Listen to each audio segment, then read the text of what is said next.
let's see here. So we're going to hear about the Carbon Hotspot project, and co-presenting will be Andrea Fassbender and Stu Bishop, who I think we all know, both of them. Stu got his PhD in oceanography from the University of Rhode Island, and Stu's a physical oceanographer into mesoscale circulations in the carbon cycle, among other things. And Andrea is a scientist at MBARI currently, got her PhD from University of Washington in oceanography, and she is also into marine biogeochemical cycling and the ocean's role in global climate through the carbon cycle, which is some things I borrowed from your website, Andrea. So thank you for writing that out so well. So anyways, thanks a lot, Stu and Andrea, and we really look forward to hearing about this. So go ahead, take it away. Thanks, Chris. I appreciate the introduction. And I think Andrea is going to start off the first few slides. Yeah, thanks for the introduction and for having us today. We're going to tell you guys a bit about this project, which has been kind of in the works for about a year now. We're in the very initial phases of actually getting off the ground. And so our goal today is to tell you a bit about the motivation and some of the things we have in the works and get feedback at this early stage. And so to give you a start, I want to just motivate the whole project from the big picture. And this figure here is showing the mean annual sea air CO2 flux after the Takahashi work in 2002 and 2009. And the blue regions are showing areas of the ocean where the flux of carbon dioxide is into the ocean on an annual basis. And the red regions are areas where the flux of carbon dioxide is out of the ocean on an annual basis. Now, overall, the ocean is absorbing anthropogenic carbon dioxide, but there is a spatial pattern to where this is occurring. The different acronyms are highlighting the western boundary current regions. And today, we'll be focusing on the Kuroshio extension in the Northwest Pacific. And the little dot there, the circle that's white, is denoting the location of the Kuroshio Extension Observatory, which is one of NOAA's ocean climate moorings, or ocean climate stations. And this mooring is special because it is the only mooring that is recording sustained biogeochemical parameters in a western boundary current. It has been measuring the partial pressure of carbon dioxide in the atmosphere and in the surface ocean since 2007. And in 2011, NOAA added a pH sensor. So this is a very important time series in regard to studying western boundary current biogeochemistry. In addition, all of these regions, which are carbon sink regions, display the formation of mode waters. And this is relevant. It's been shown previously. This is a figure coming from Sabine et al. 2004 across the Pacific Ocean, north and south, showing the anthropogenic carbon inventory in the upper 2,000 meters. And what you can kind of see in the gray highlighted regions are intermediate waters. So we have the Antarctic intermediate water and the North Pacific intermediate water. And what they point out in this paper is that these waters are quite important for carbon uptake and storage because you have them in contact with the atmosphere at the high latitudes, and then they subduct and are out of contact with the atmosphere. Now, subtropical mode waters, or mode waters in general, also display this characteristic of interacting with the atmosphere and then being subducted into deeper layers. And so we're interested in, particular, in the North Pacific subtropical mode water formation and carbon export. And in addition to mode water processes, all of the western boundary current regions display high eddy kinetic energy, so high eddy activity. This figure is showing this where the darker blue indicates higher eddy kinetic energy. And you'll notice the overlap with the western boundary current acronyms in these blue regions. And so as a result, we're very interested in these physical processes of mode water formation and eddy activity and the role they play in facilitating enhanced carbon uptake. Oops. Okay, yeah, so there's been several research projects that have focused around the western boundary current, and particularly the U.S. efforts have been the Kuroshio Extension System study, which I am very familiar with, and then there's CliMode that followed that in the Gulf Stream, and then ACT following that in the Agulhas current. And there's been some more recent efforts by the Japanese, which we are denoting as NBOX and omics, where NBOX is focusing on, there's a sediment trap mooring called S1, and that's south of Kyoto. And they're focusing on the interaction of mesoscale eddies and biogeochemistry. So that's something that we're working closely with Ryu Anu, who is working with that. And also omics is focusing on diapicmal mixing. And everybody is probably familiar with exports, and what we're going to hopefully highlight is how we can complement the exports effort. So one of the interesting aspects of the Kirschner extension is that it goes through these dynamic states where it meanders a lot in some years and doesn't meander so much in other years. So for instance, this is a figure from Q and Chen. It's actually updated from Q and Chen's 2005 paper. But these are biweekly snapshots of the Kirschner extension. This would be one particular contour representing the axis of the jet. And you can see quite clearly in years, for instance, 1993 and 94, and then 2002 to 2004.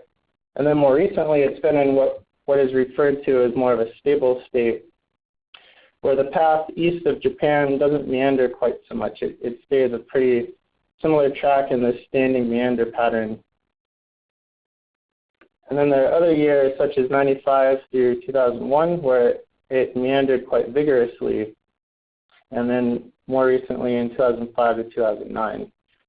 So what's really great about this system is that it's unique that it has these dynamic states. These are not really observed in the other Western boundary currents that I'm aware of, and this offers an opportunity to look at a system when you have a lot of eddies and a system when you don't have a lot of eddies. Kind of like you could think of your climate model with no eddies and your model with eddies, potentially. So another thing that we've observed is that the meandering states is correlated with the volume of subtropical mode water that forms south of the Kirschner extension.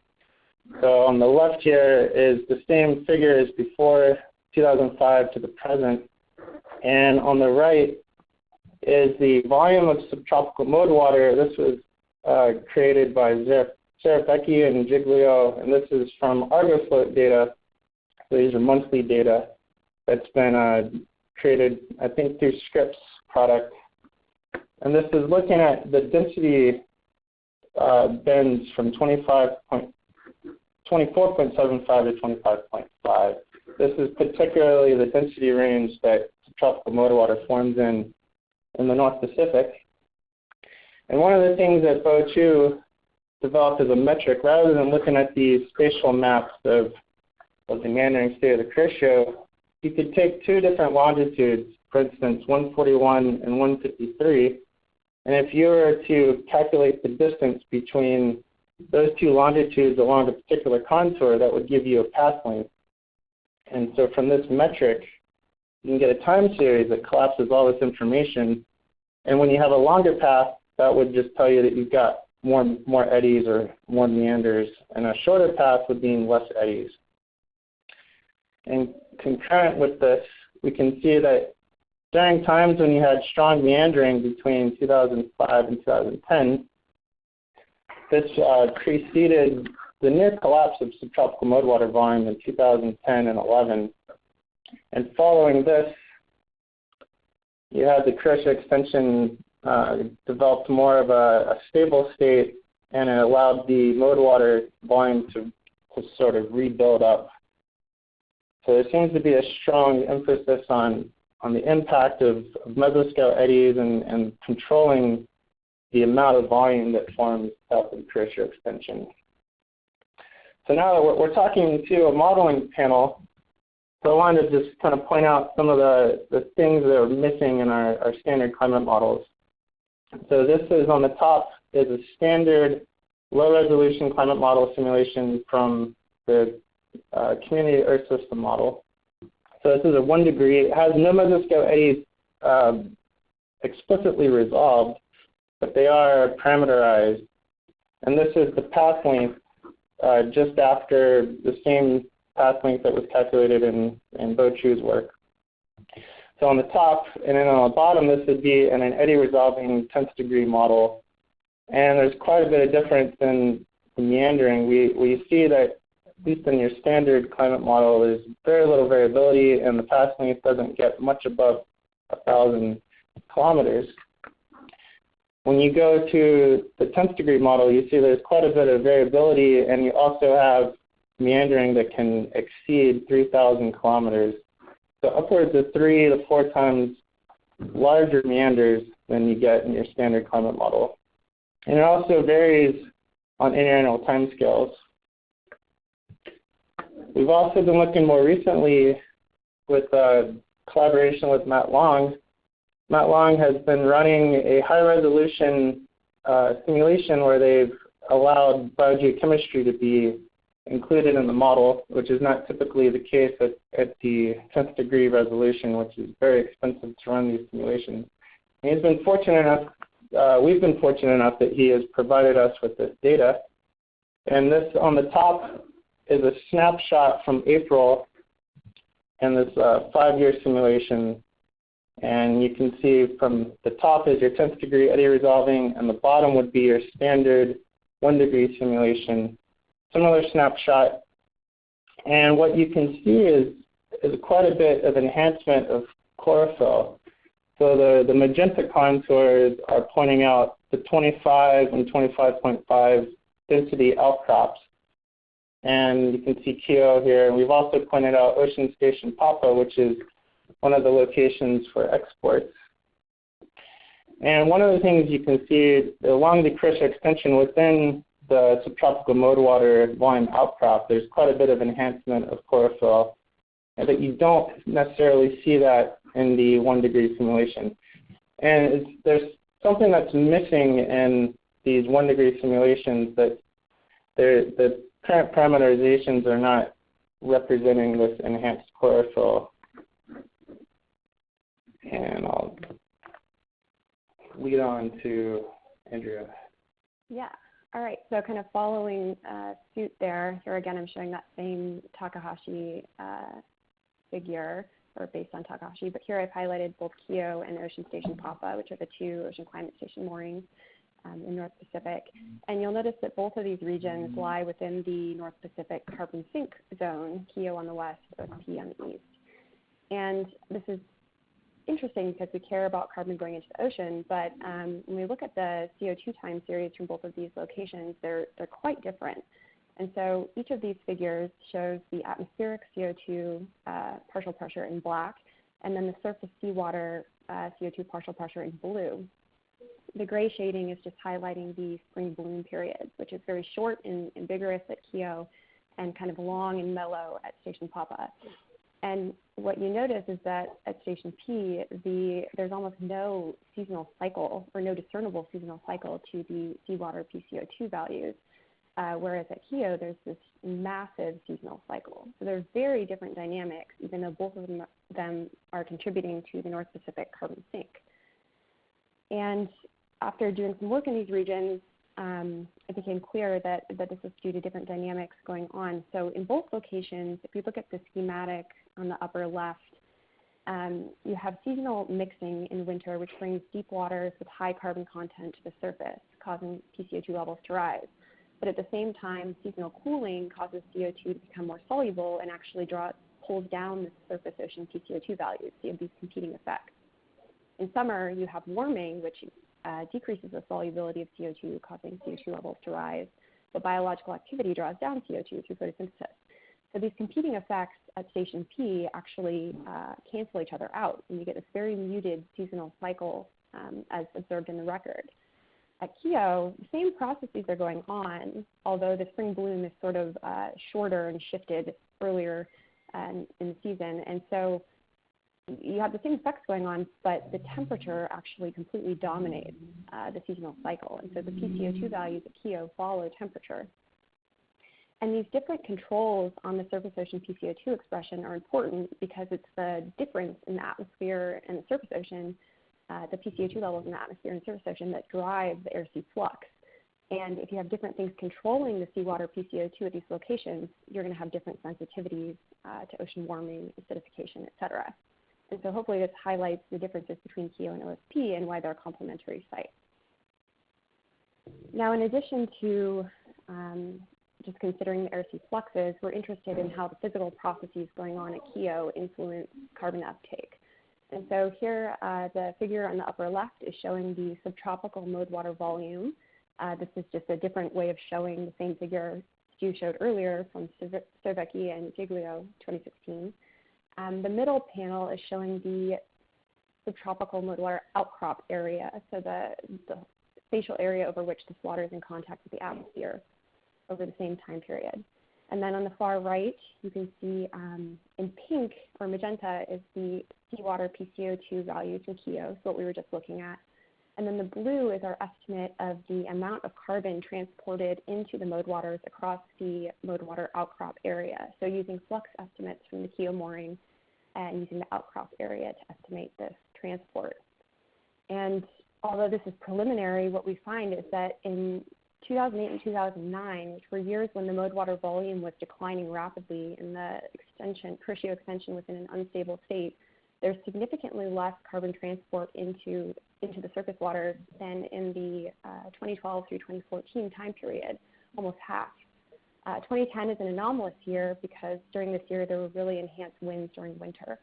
And so what these estimates indicate is that the dynamic state of the jet may have an impact on the amount of carbon that goes into the interior ocean, but also that local dynamics can have a large influence as well, such as this wind speed anomaly. In addition to the mode water effects, we're also interested in eddy processes, and so how they influence biological production and export.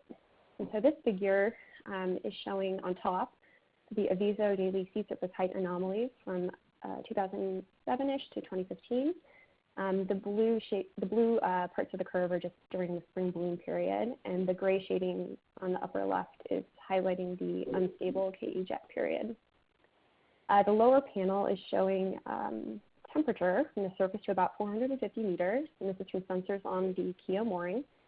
And in black is the mixed layer depth, and in gray is the 17-degree contour, which is approximately the top of the mode water layer. And what you'll notice is that regardless of the stability of the jet, so throughout the entire time series, there are cold core eddies that pass the Keo mooring. And during these periods, you see the uplift of waters from very deep in the water column. So these blue spikes coming up are the result of eddy-driven upwelling. And this upwelling strongly perturbs the vertical gradient in temperature. And this is also the case for nitrate, which is not shown here, and likely for carbon. And so these huge perturbations in the vertical gradients and input of nutrients and carbon likely has an effect on biological activity. This is something we're interested in looking at. In addition, eddy processes can influence the physical export of particles by actually subducting them. And so that's another process we're interested in trying to learn more about in this region. And then the final thing I want to point out on this figure is that from about 2008 to 2010, you'll notice that the mixed layer depth is significantly shallower than the subsequent years, which is almost 100 meters deeper during winter ventilation. This makes sense because during the unstable KE jet phases, there's less mode water formation because you have less vigorous winter convective mixing. And so this is important when you think about the export of particles. Particles that are formed in spring, they sink throughout the water column, and some of them can be re-entrained in winter during deep mixing. But if you have shallower winter mixing, more particles might escape. And so this is something that we've sort of thrown together all of our hypotheses into a schematic here. And so this figure is showing a depiction of what might occur at near the Keo mooring, and the light blue line is the mixed layer depth. And you'll notice in the first winter and the third winter, when that mixed layer gets down into the upper thermocline, you get this ventilation of the mode waters. So the dark waters make it all the way to the surface, and you can get enhanced transport of carbon from the atmosphere into the intermediate ocean. During years where there is less vigorous winter ventilation, so that central year, there's more eddy activity due to the instability in the jet, and we think that this might result in enhanced biological productivity in spring and summer due to enhanced nutrient supply, both vertically and across the front. And then sort of the third hypothesis is shown by the circles at the lower part of this figure. So when you go from a spring bloom into a year with shallow winter convection, more particles might actually escape and get enhanced export during these years. Whereas when you go from a spring bloom to a deep winter mixed layer, you actually might re-entrain more particles. And so one of our hypotheses is that during these unstable years or modes, when you have shallow or winter ventilation, you might actually have enhanced biological productivity at the surface ocean and enhanced export at depth due to shallow or winter mixing. So these are a few of the things that we want to probe further, and Stu's going to talk a bit more about that in a moment. But before we get into that, I wanted to transition into what we have in the works so far for this project and moving it forward. And one of the major things that we're really excited about is that we've been lucky enough to receive funding from OCB and CLIVAR to host a workshop at MBARI in October of 2017 to look at these, to coordinate the community around these ideas of carbon uptake and export in mode water formation regions. And so this is a nice summary from the OCB newsletter. So I'll just reiterate what they said, which is this workshop will convene scientists in the fields of the biogeochemistry, ecology, and ocean physics to explore the integration of observational and numerical modeling tools to link biophysical dynamics with carbon uptake processes and explore feedbacks in western boundary current regions. And so we're hoping that this workshop will coordinate the community and help us move forward towards our goal of an international process study.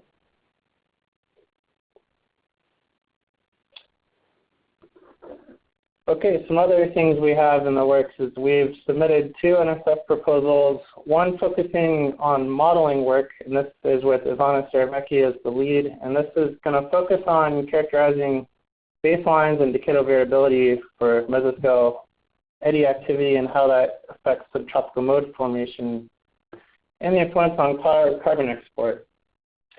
And then secondly, we put in a proposal for Carbon Hotspot, the pilot study that we're going to talk about in the upcoming slides. And this is in support of ship time that we've got on JAMSTEC's RV Shinsei Maru. We applied for ship time with Itera Oka leading that effort.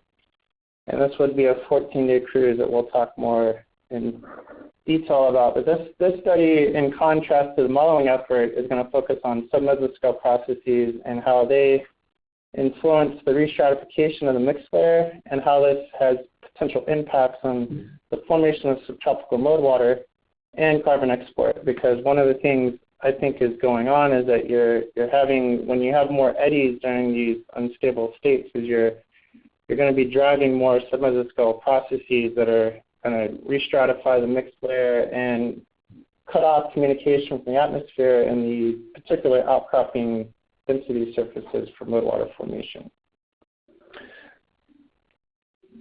So some of the things we have to do this field program with is the 2 ship surveys that we would do with the JAMSTEC research vessel. In addition, we have sensors that will be attached to the rosette on the CTD at particular stations that can look at DIC, pH, nitrate. In addition, we'll be towing along between stations a towed wire flyer, which I'll talk more in detail in an upcoming slide. We also will be deploying 2 sea gliders and a sail drone. Additional assets are that the Japanese will be putting in also a proposal, and they want to include floats and also potential turbulence measurements that are not listed here. And there are also a sediment trap at S1 that's still available.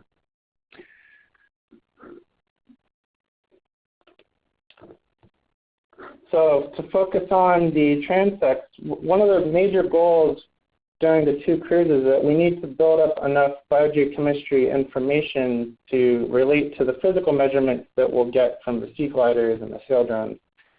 So from these particular transects using a wire flyer, this is an example on the left of a schematic. You tow this structure called a wire flyer, and it can move up and down a wire upwards of 1 meter per second. And this can go down to 1,000 meters depth but it could be programmed to focus on particular depth range. And so this is an example figure on the bottom. And this is dissolved oxygen in the eastern tropical Pacific in the oxygen minimum zone. This was taken by Chris Rumman recently, and this is actually his brainchild instrument as well. What we can see from this is that you have a lot of sub-mesoscale structure associated with the dissolved oxygen in these transects that otherwise would be aliased or missed in some of your standard measuring capabilities. Additionally, we have sea gliders. The JAMSTech and the U.S. will be deploying 2 sea gliders. This is from Ryu Inu at JAMSTech. This is part of the inbox experiment that was ongoing from 2011 to recently. And they deployed a sea glider on the upper left, kind of did the zigzagging pattern, which is something that we're going to talk about in an upcoming slide, is some of the challenges that we may potentially face due to strong currents. So they deployed the sea glider, and it traveled from Kyoto down to S1 and back. And in this time series, on the bottom here is dissolved oxygen. You see from the sea glider, too, that there's a lot of fine-scale structure. In particular, going from February to June, there's the sub-mesoscale lens that's observed in the dissolved oxygen and a lot of small-scale structure. In addition, something that we're really excited about is something called a cell drone, and Dongjiao Zhang at PMEL is going to be leading this effort. And this is a new instrument that will be staying at the surface, and it will be moving around led by the wind, and it can move at upwards of 100 kilometers per day compared to the 25 kilometers per day that a sea glider can travel. So this sail drone more recently is going to be equipped with a PCO2 sensor. So this is going to give us first-hand measurements of PCO2 fluxes, so actually carbon flux in and out of the surface ocean. Additionally, it's going to be measuring a lot of physical properties such as sea surface temperature and salinity. It's going to be measuring heat fluxes and winds, in addition pH. And what's really exciting is the addition of a ADCP or acoustic Doppler current profiler. So what we can get from the acoustic Doppler current profiler is really the upper measurements of the currents, which has often been challenging to get. From a sea glider, most often they're not equipped with an ADCP, and you have to assume some things about the velocity field, such as geostrophic balance and thermal wind. So here we can get direct measurements of the currents along with the heat flux and the carbon fluxes in and out of the ocean. And this will allow us to look at things like how do mesoscale eddies and submesoscale eddies influence these carbon fluxes. So as I mentioned before, we were proposed to do 2 14-day cruises. We've already been awarded one of these cruises, and we have a suite of measurements that we'll do. This will leave out of Yokohama on the RV Shinsei Maru. The first cruise will be in January 2018, and due to the fiscal year cutoff, there'll be another proposal that will be put in for a May recovery cruise.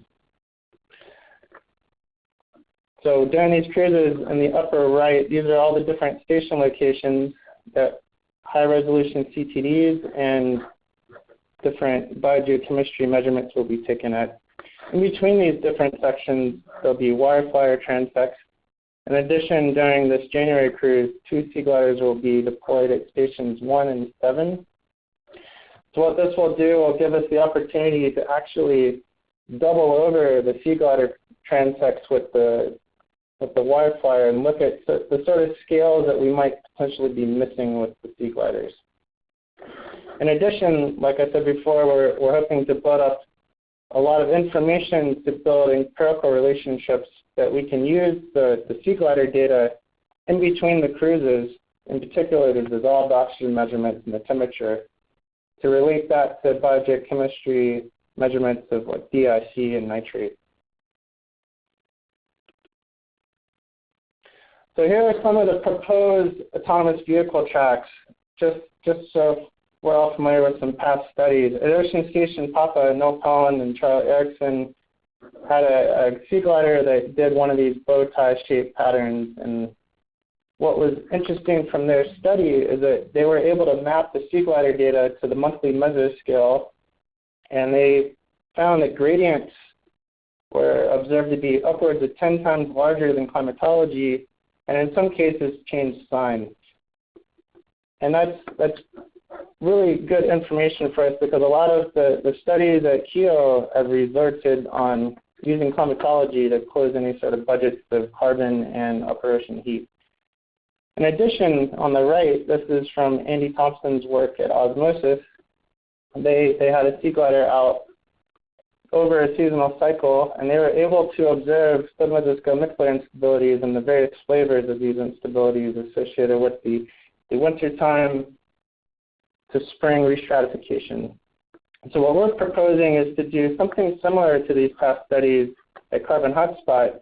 In addition, we'll have a sail drone, and we've been toying around with some ideas about how to set up the track. On the right, Dongjia put together this figure, which would be one of the proposed tracks of the sail drone.